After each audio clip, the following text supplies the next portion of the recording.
I'm on a quest to find Football Manager's Moneyball metric. With USL Dunkirk, I measured excitement and almost won Ligue 1. With Werder Bremen, I measured hard work and it brought European success.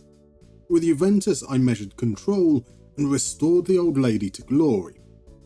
Now it's time to explore the dark arts. Can we put a number to it, and will it bring us success? Of course, the dark arts is a subjective term. To some, it's shithousery, time wasting, mind games, or outright cheating. To others, it's spending £1 billion yet relying on set pieces. To me, it's all of the above, but more importantly, it's about frustration. It's about defending what we have by any means necessary. And as the opposition grows desperate, it's about exploiting mistakes. I'm talking about classic counter-attacking football. For me, ideally, that means a 5-3-2 of sorts. I prefer 5 at the back because it puts defenders in the key zones to defend crosses. With a back 4, if the fullback is wide, a midfielder needs to fill the gap. I prefer a midfield 3 because it gives me plenty of protection in front of that defence, clogging up those key zones outside the box. I prefer a front 2 because it gives me 2 outlets to stretch the opposition backline on the counter-attack. Any good defensive system needs an attacking plan, not necessarily to provide a threat though, sometimes merely to relieve pressure. And that's where outlets come in. At the risk of oversimplifying, there are 3 archetypes. The carrier, often a player in the midfield line who is a nearby option that can then break into space with the ball. With forwards ahead of them, they can play a ball in behind or continue carrying. The channel runner, often a striker or winger who stays high. They use their pace to chase long balls into the channels, where they'll be expected to either try and go it alone or hold up the ball until support comes. And the bully, often a striker, often described as burly. They'll look to contest aerial duels or take the ball into feet and hold it up until support comes. It's my favourite archetype because they don't necessarily need to win aerial duels. They just need to have enough presence to put their defender under duress. Force a crappy clearance, we can win a throw-in or pick up the second ball. Now I might have a preferred approach, but until I have a team, I don't know if it's feasible. Durham Women are the OG independent women's football team in the WSL. That means they have no associated men's club. They joined in 2014, the year the WSL2 formed, and they've been there ever since. Our aim is clear: get Durham into the top flight for the first time in their history. But it's not going to be easy. We start in debt, but the projections look grim. Sponsorship is non-existent, prize money is a pipe dream, and transfer fees are exceedingly rare at this level. We have one of the lowest wage budgets in the league, and even that is too much. I can't worry about that right now though. The first transfer window is disabled, so we've got to make do with what we've got. So let's see what we've got. In goal we have Anna King and Kat Shepherd. Shepherd's aerial ability and communication skills give her the edge. In defence, Dee Bradley, Sarah Robson, Rebecca Silicki and Sarah Wilson. Robson is the best in the air but is unavailable until January. Wilson is the strongest mentally, and that is key for a disciplined approach. At right back, Grace Eyre and Lauren Briggs. Again, I'm drawn to Eyre's mental game. On the left, Grace Eade and Michaela Foster. Foster is the strongest defensively, Eade the best going forward. In central midfield we have Lily Agg, Molly Lambert, Amber Keegan-Stobbs and Tyler Toland. Agg has the more attacking profile but is injured for 7 months. Lambert is more well-rounded, with Stobbs and Toland a little way behind. On the wings, Angela Addison, Beth Heppel, Angela Jones and Lucy Watson. Addison appears to be the most creative, whilst Heppel is an institution here, having been here since the start. Jones and Watson look like backups. Up front, Hannah Blake, Abby Grant, Layla McFarland and Mariana Speckmeyer. Blake brings the speed, McFarland brings the aerial presence, Speckmeyer brings Venezuelan flair, and Abby Grant is here. We have 3 players in the under-21s, keeper Amelia Lydiat, defensive midfielder Kulpreet Sangha, and left-back Ella Wilson. They probably aren't ready for first-team football, but may have to be used. That's it. That's every player at the club, senior and youth. Well, there are 9 others, but they're all currently out on loan at our sister team, Durham Sestria. That means just 3 senior centre-backs and 3 senior central midfielders available. Which is a problem, so it's time to get creative. Lucy Watson is really strong mentally, especially concentration and positioning, whilst being serviceable defensively. She's being trained at centre-back. Angela Addison is slow for a winger, but has great determination and passing, whilst being serviceable defensively. She's being trained in central midfield. And whilst I'm at it, Grace Eade has decent acceleration, good off the ball, and excellent finishing, so she's being trained as a striker. We're going to have a lot of square pegs in round holes for this first season, but as there's no performance data yet, this is the best season for experimenting. So let's see what that means for our tactic. We'll start with out of possession. It's a 4-4-2. I don't have the depth to start 3 centre-backs or 3 central midfielders. The defenders and midfielders are all on passive roles, screening or covering, to try and encourage us to hold shape. The wide midfielders also track, to allow the fullbacks to tuck in and give us that zonal coverage when defending crosses.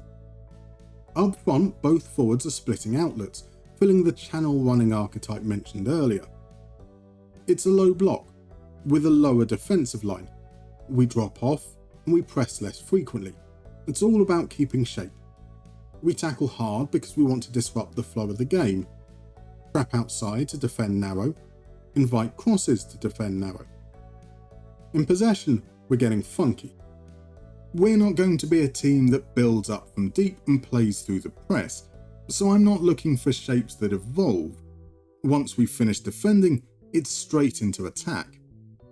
And that attacking shape relies on the right fullback tucking in to form a back 3, so we've got a strong rest defence to protect against the counter. The left fullback pushes into midfield, where they're told to hold position and cross from deep. It's the same for the opposite midfielder too. If they get the ball, they just need to pump it into the box. Our 2 outlets take on relatively plain striker roles. The channel forward is a little more dynamic in their movement. The centre forward has been instructed to hold up the ball. The attacking midfielder and box-to-box midfielder are there to flood the box. The instructions are probably what you'd expect from what we've discussed so far. Super direct, high tempo, and counter-attacking. We waste time and we play for set pieces to disrupt flow. We play with width because those are the players who will then pump it into the box where all our players are flooding forward. Zero sophistication. The goalkeeper is asked to distribute quickly. We pass into space and we hit early crosses. Combined, it looks an absolute mess. Mentality on cautious as we want to be defensive, but not so risk-averse that we pass up opportunities to counter. This is more Sean Dyche than, say, classic Catenaccio. Let's see how we got on. Here's how it works. I holiday between games, pick the starting lineup, hit instant result, then rest starters for 1 day. Repeat ad nauseum. In an uber-direct tactic, what does the perfect goal look like?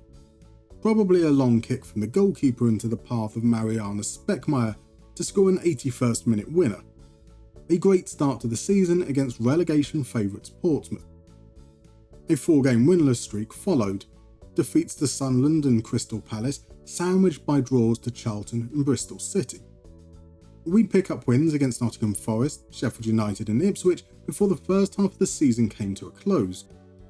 We were 6th, as solidly mid-table as you could get. Our League Cup campaign was already over, 3 games, 3 defeats, but a narrow win over Burnley saw us reach the 4th round of the FA Cup, but West Ham put us in our place. Sarah Robson returned from maternity leave, just in time for Rebecca Siddiqui to go on maternity leave. God damn it, just as we were getting some depth. Yeah well. We returned to action with draws against Sunderland and Crystal Palace, wins over Portsmouth and Birmingham, then came crashing down at the Valley.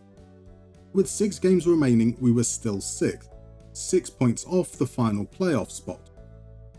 10th place Ipswich were next, and with 10 minutes remaining, Speckmeyer chased a long ball once more to give us the lead.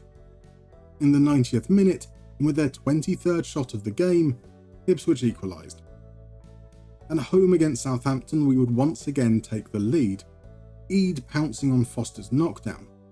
We could not repeat the same mistake, and we didn't, Blake sealing the tie. It's fair to say that Blake was up for this run-in. She nodded in Heppel's cross to give us the lead at the City ground, and those two combined once more for a second. Actually, those two combined a third time as Heppel scored the best of the bunch. That brings us to within 4 points of third, and with Bristol City next, we could jump to within a point of the playoff spot.